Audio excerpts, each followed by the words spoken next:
again and welcome to another episode of I Want to Talk About This Album, and today I'm continuing in Iron Maiden mode. I wasn't really going to do this one, Iron Maiden Brave New World, at this point, not so soon, but a couple of things changed. One, since the last episode I did, that I recorded, not that went up, Nico McBrain retired, so there's a little bit maybe of revision, or maybe not, towards my about my set list predictions for what I think they're going to do or the future of Iron Maiden. I did this video a few weeks ago. We'll see if I think that will change. The other reason was I just didn't really have anything prepared for today, so I thought I'll do something that I'm at least somewhat familiar with. I did take notes. I think I could have done it without notes, but I felt a little bit more comfortable with notes. And the other reason is I want to wear my new Iron Maiden shirt. I got this shirt one day too late. I did No Prayer for the Dying in my time. It was like a week and a half ago. No, less than that, I think. And then I saw this shirt the very next day. And at first I thought, no, I don't really want to buy it. I don't need another shirt, do I? And then I was texting with my friend John. You may know him from this channel. He comments on my videos sometimes. He lives in Mexico, and we were texting about that. And I said, I saw the No Prayer for the Dying shirt yesterday, and I should have bought it. And I went back and I did buy it. My last video was hiking and swimming. This indicates swimming down at the river. And when I was coming home, I passed right by the store, the supermarket, where I saw this No Prayer for the Dying shirt, so I did buy it. And I wanted to wear it, although I should have had it two prior episodes. The last episode was Metallica. The last Iron Maiden episode was No Prayer for the Dying. Should have had that shirt now. And when was the last time, I don't know if I've ever seen anybody ever with a No Prayer for the Dying shirt, including at the big bootleg merchandise market outside their concert last month. Anyway, so that's why. So, and also maybe a little bit, I wanted to kind of draw a comparison between Saint Anger, which was the last episode I did, and this one, Brave New World. So, I'll get to that right away. And I think the comparison is that I talked about Saint Anger. You can go back and watch that if you want. It was a little bit of a trap. I think everybody, it was pretty much predetermined that everybody was going to hate that album. They were coming off the Napster debacle, or debacle, as little Carmine Lupertazzi calls it. They were coming off that. There was Jason Newsted had left, so people had pretty much decided that we're going to hate Saint Anger before they'd even heard it. I think this is the opposite. I think a lot of people, including me, had decided we were going to love this album before we heard it. So, of course, this was because Bruce Dickinson and Adrian Smith were back. They had been gone for, Adrian Smith had been gone for 10 years. Bruce had been gone for 6 years, which when you think about it now is nothing. I mean, band 6 years now is nothing. But back then, 6 years was kind of a long time. They did 2 albums after he left, which both sucked. And so now that Bruce was back, everybody was, very, very happy. And I was just texting about that with a good friend of mine, Kevin Montavon, who I've referenced many times on this series, that it's amazing how much Iron Maiden dropped so quickly after, Seventh Son of the Seventh Son was still pretty big. And No Prayer for the Dying was a big decline. Fear of the Dark declined after that. And then Bruce left. Blaze Bayley was in for a couple of albums. Iron Maiden was playing clubs in some cases, in really, really small places. And then Bruce and Adrian came back, and they were back to arenas, and they've never looked back since then. They've done arenas and stadiums. So I think when they announced that they were going to do this, Bruce and Adrian came back. This album, Brave New World, came out in 2000. Bruce and Adrian came back in 1999 to do that tour. I think that was the Ed Hunter tour, which was really, as far as I remember, was the first Greatest Hits tour. And then after that, they kind of alternated more or less, and they still do hits or kind of like a retro tour, and then a new album tour, then a retro tour, then a new album tour. So Ed Hunter was like a retro tour, and then they did this album, Brave New World. I'm pointing at it because it's over here to my right. A little bit off center. And so everybody was very, very excited for them to be back, including me. And this Brave New World, and I've got the CD here. Never got this on vinyl. This was, I think it was going to be a big hit no matter what. And I guess it was. When I first heard this, I thought, yes, Iron Maiden is back. And I loved it. and looking back on it now, honestly, I don't like it. I was going to say I don't like it that much. I do like it. It is a good album.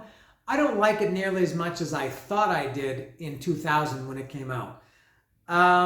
It was great having Bruce and Adrian back, and there's some great things about this album. Infinitely better than the previous three, which were virtual. What were that? I don't even remember those Blaze Bail albums. They both had an X in the title. Was it Virtual 11 and or Virtual 10 and God, I can't remember. How can I not remember the title of Iron Maiden albums and Fear of the Dark before that?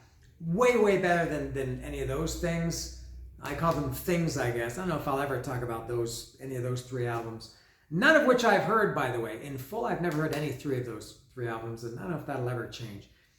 But yeah, in retrospect, this is not as good as I thought it was. I'm sure many Iron Maiden fans love it still. I know this is very highly regarded.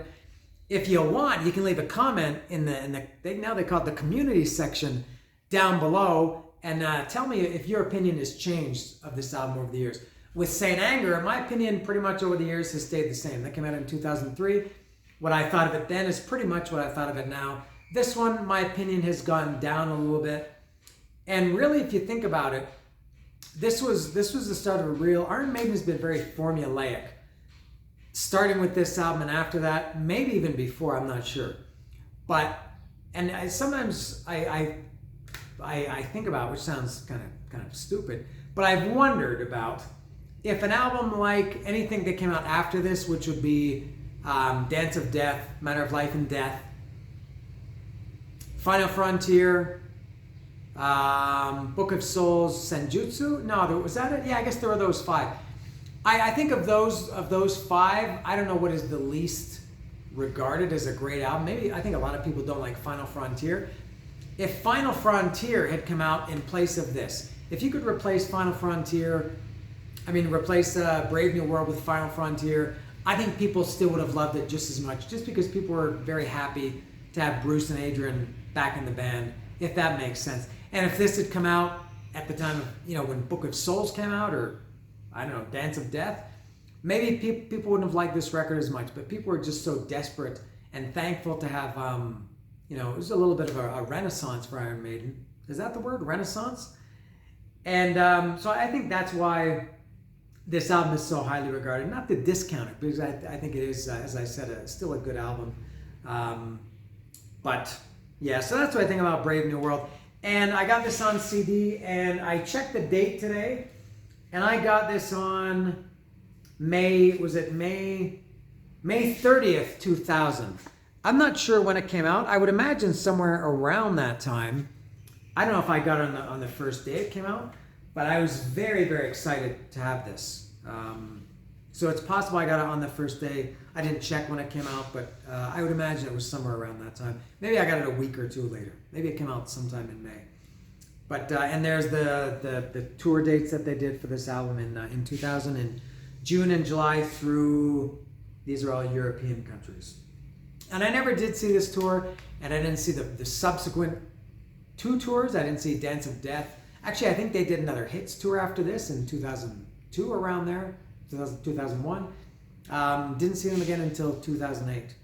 And they're a six-piece now. Very strange that when guys leave a band and then come back, that they keep the replacement member, who in this case was Yannick Gers. But Iron Maiden at this point was a six-piece, and that's what six Iron Maiden guys look like. They're all looking up at, what are they looking at? Any guesses? Are they looking at I hope they're not looking at the eclipse, because they would burn their eyes out, like that guy, remember in the White House, he was standing out there going like this, looking at the eclipse like an idiot. I'm not sure if they're looking at the eclipse, but they're looking at something that's vexing. And doesn't this album cover suck?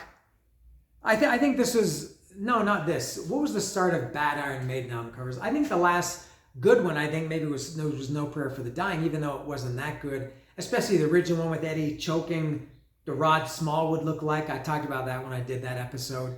But the two Blaze Bailey album covers really sucked. This one was not much better. Dance of Death is horrible. Talking about the album covers only, not the records. Dance of Death sucked. A Matter of Life and Death, I guess it was okay. Kind of different for Iron Maiden, but not too bad. Final Frontier, not so good. Book of Souls, Senjutsu, good what was on there, but I hated all that empty, wasted black space. It seemed that they could have filled up, because the artwork within the booklets for both those albums was amazing, but the album covers were a little bit lacking. But yeah, this album cover, for whatever it's worth, pretty much sucked. You know, when you were used to seeing Eddie, you know, in a big, you know, really cool form and so many little Easter eggs on the album cover, and here he is up in the sky, barely even Eddie. It's just like the essence of Eddie, and then with some futuristic city down. I guess it's supposed to be London. It looks like London with the river, the Thames. I think that's what it's called, the Thames River. I think that's what that is. But for what it's worth, this album cover sucks. And the font sucks too. It's just, there's the song titles, and that's a really plain, boring font. No? Anyway, so that's it. I'll get to the track by track in a minute. I just want to talk quickly about Nico. Not Nico. Why do people call him Nico McBrain? It's not Nico. It's not, you know, it's not Neecko or Niko. It's Nick with an O. It's Nico. Don't call him Nico. In any case, he's out of the picture. And I mentioned in the video that I did a few weeks ago that I thought Iron Maiden was going to be done after the Run for Your Lives tour in 2025, 2026. I'm not sure if this changes anything.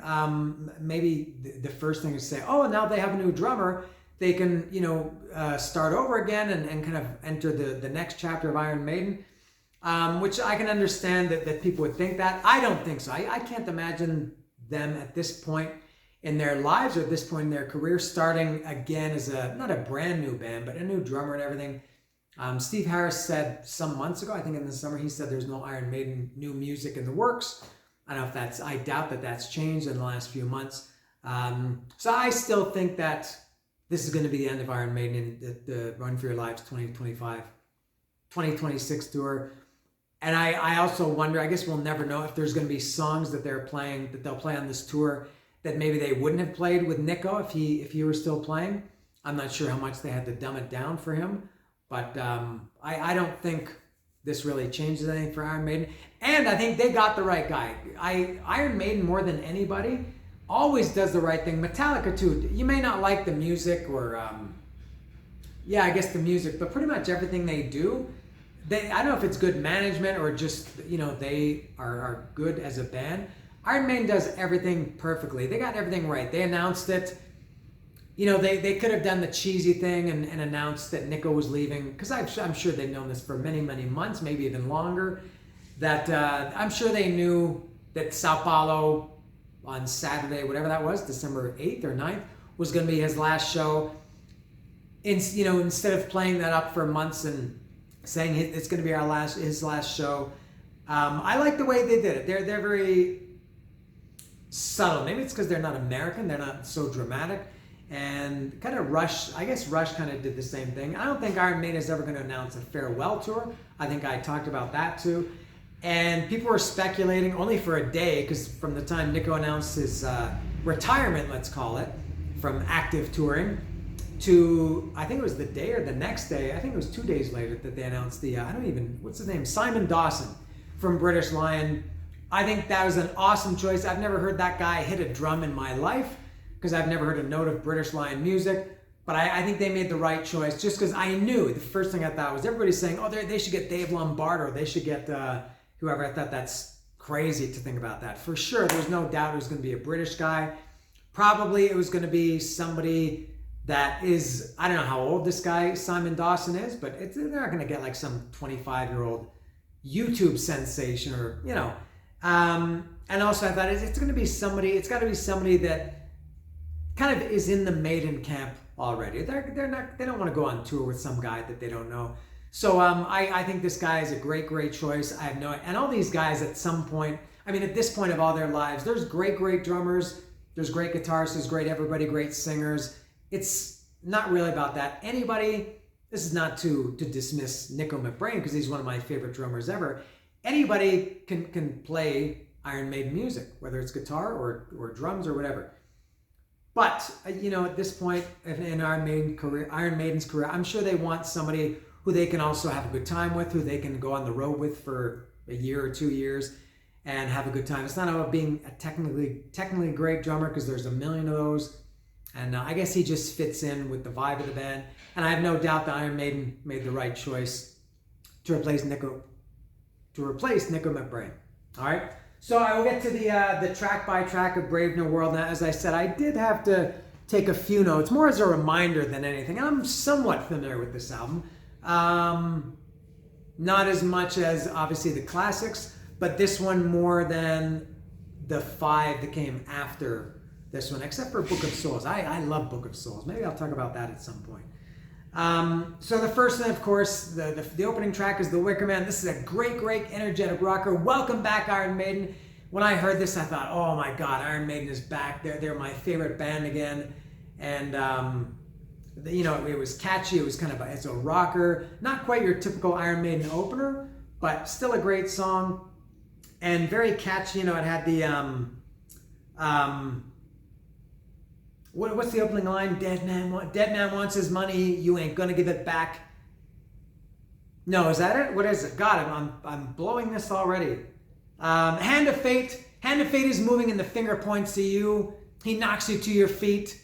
And so, what are you gonna do? And shouldn't it be he knocks you to your knees, or he knocks you off your feet? Or maybe I'm getting the lyric wrong. Hand of Fate is moving, and the finger points to you. He knocks you to your feet. Yeah, he does. He says he knocks you to your feet. And so what are you gonna do? Seems logical to say he knocks you off your feet, but they went with 2. And the chorus, you watch the world exploding every single night. Very great melodic, real Iron Maiden. And the chorus, a little bit repetitive, which is a lot on this album. Your time will come. Your time will come. Whoa, whoa, whoa. It's a good live song. I really like Wicker Man live. Excellent song, Wicker Man. Hello, Iron Maiden. And not surprising that this was written or co-written by, I wrote who wrote the songs. This was Bruce and Adrian. Welcome back to Bruce and Adrian. This is the first song you hear. And Steve Harris. Next is Ghost of the Navigator, another amazing song. I really like this song a lot. It's got a kind of a slow, quiet intro, which this album and subsequent albums would have a lot of. But this one builds up in the first 30 or I don't know how many, 40 seconds, into like this great, real classic Iron Maiden gallopy kind of, I don't know, just a riff. And then, now this is one, the outro was, no, was it this one, Ghost of the Navigator? No, it wasn't this one. It's a couple more. I'll get to that when I get to those songs.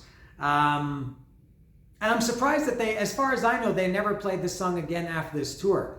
I started seeing them again live in 2008, and I saw them every tour since 2008, which is around 8 tours, I think. And they never did Ghost of the Navigator.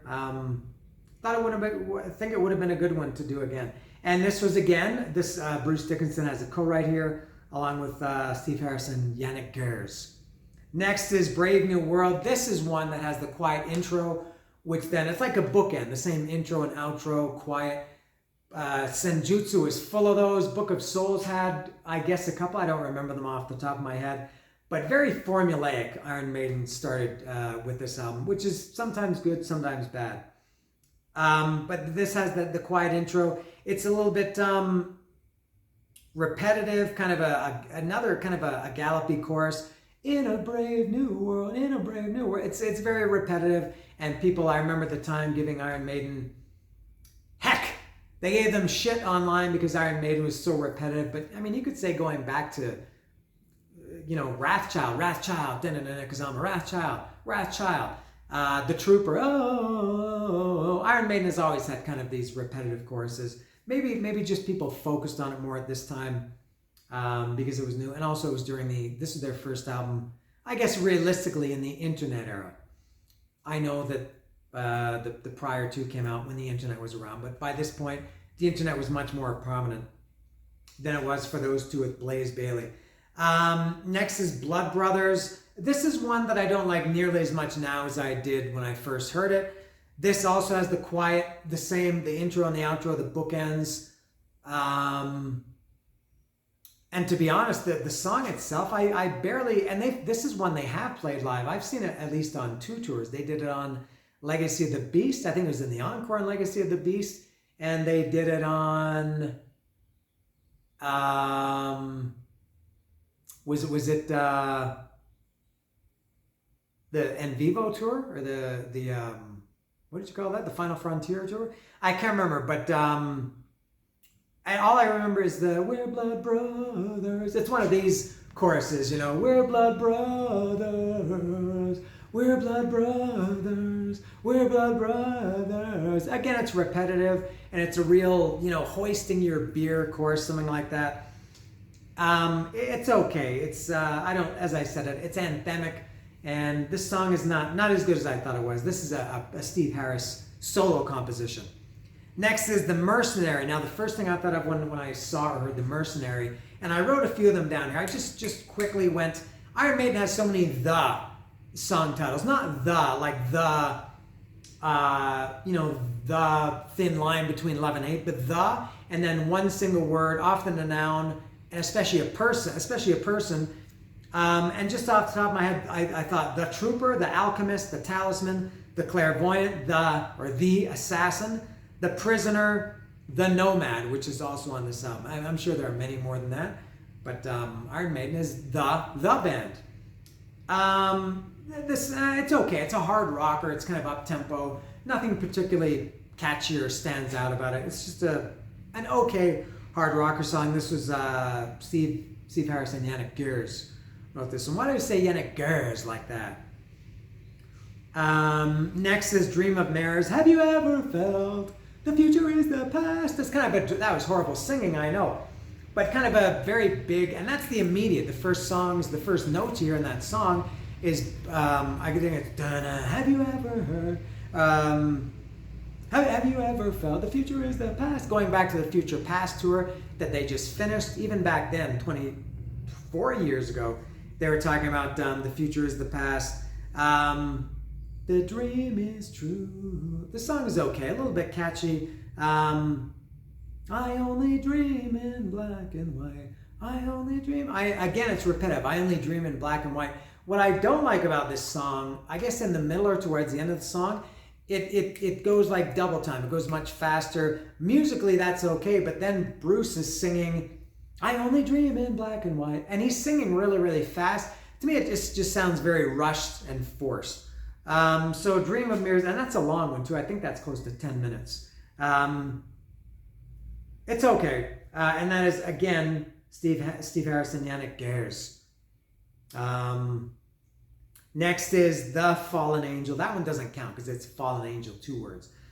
So The Fallen Angel, this is another one similar to The Mercenary. It's just, and the Iron Maiden always had 2 or 3 of those on every album, starting with this album. They were just kind of short. This is 4.5 minutes. Kind of a short rocker. Pretty, I guess, simple for Iron Maiden. It's not very complex. Nothing special about The Fallen Angel. Next is The Nomad. Love the snare sound on this song more than it stands out more than anything else on the album. The snare on this song really cracks. It's very, very loud. Sounds great. And it's got a good riff too. It's a little bit synthesizer heavy. There's quite a bit of synthesizer on this album. It's not, I don't think it really takes away from it. I'm just pointing it out. Not as much as Senjutsu. I think Senjutsu had a lot of synthesizer. Nomad, kind of that stuttery kind of a riff. It's pretty good, the Nomad. Next is Out of the Silent Planet. Not the great King's X album, but the average, so kind of like this Iron Maiden song, Out of the Silent Planet. Again, it's gallopy, and it's just kind of like, it's not so great. And maybe at this point, the album was getting a little bit long, which is also another comparison I can make with Saint Anger. I said the last 3 songs on Saint Anger, which were The Unnamed Feeling, Purify, and All Within My Hands. by that point you'd been listening for a long time and you're just kind of tired. And so maybe if Out of the Silent Planet had been the second or third or even fifth song, maybe I would have liked it more. But all the way down in the number 9 position when the album was already 50 or 55 minutes long, just a little bit much. And it is kind of gallopy again. This one was, and the Nomad was, the Nomad. Fallen Angel was Adrian Smith and Steve Harris. So Adrian Smith has 2 credits, right? Wicker Man and Fallen Angel. And do Adrian and Steve have any co-writing together? I don't know everything about that, but I feel like that's rare to see a Harris Smith. You see Smith Dickinson or Dickinson Smith, but Smith Harris I feel is kind of rare. And Out of the Silent Planet is Bruce, and Bruce he's all over this record. Steve and Yannick. And the last song is The Thin Line Between Love and Hate. Same thing. I think this song, it doesn't really do anything. The intro is kind of a slow, I think the first 30 seconds or so, it's kind of a slow, plodding intro, no energy. And then, when it picks up a little bit, it's okay. Nothing really stood out to me. However, I do love the intro. The outro, when it gets more quiet, and I wish I could sing like this, but you know what it is. And he sings it twice. The thin line between love and hate. I love that Bruce is maybe one of his best vocals, I would even say, because it's a quiet part musically, and Bruce really, he's not belting it out, but that last part, the thin line between love and hate. I know that's horrible and I apologize, but you know what I'm talking about. I do love that part. And this is Steve Harris and Dave Murray. Yeah, awesome vocal at the end there. And that's it for Brave New World. And just one last thing I neglected to mention, and I swear I didn't notice this until many, many years later. This album came out in 2000, and I think maybe the prior 2 albums had the same thing. They modified their logo slightly. I didn't know this, I swear, until 6 or 7 years ago. I didn't even realize. I guess the R, I think, used to dip down below. Now all the letters are the same. They're at the same level. I think so the R in the original logo went, it dropped down. The N, the M, and was that it? Just those 3 letters? Yeah. R, N, and M. And here, they look like that. I don't know how I missed that, but I did. Yeah, so that's Brave New World. Like I said, it is a good album. I don't know if it came out now, maybe people would be very happy with it, or less happy because at this point Iron Maiden has been around forever. But not in 1999, in 2000 when this came out, this was a big deal. So please let me know. And I don't usually solicit comments. I always welcome them, but I feel like a heel, saying leave a comment down below. But honestly, I feel like there must be a large number of people that kind of feel the same way as me, that this was doesn't sound as good, or you don't enjoy it now as much as you did back then. There was a lot of hype for it. So that's all for Iron Maiden Brave New World. Oh, I keep forgetting to mention El Chopo. I'm going to El Chopo on Saturday, December 21st. Nobody's watching this at the end. Give me some requests for El Chopo. You can also put those in the comments. I haven't got any requests so far. So I hope I can get some. Otherwise, I'm not going to have anything to take a video, and then you'll have nothing to watch. So that's all for this big comeback album for Iron Maiden. This is Brave New World.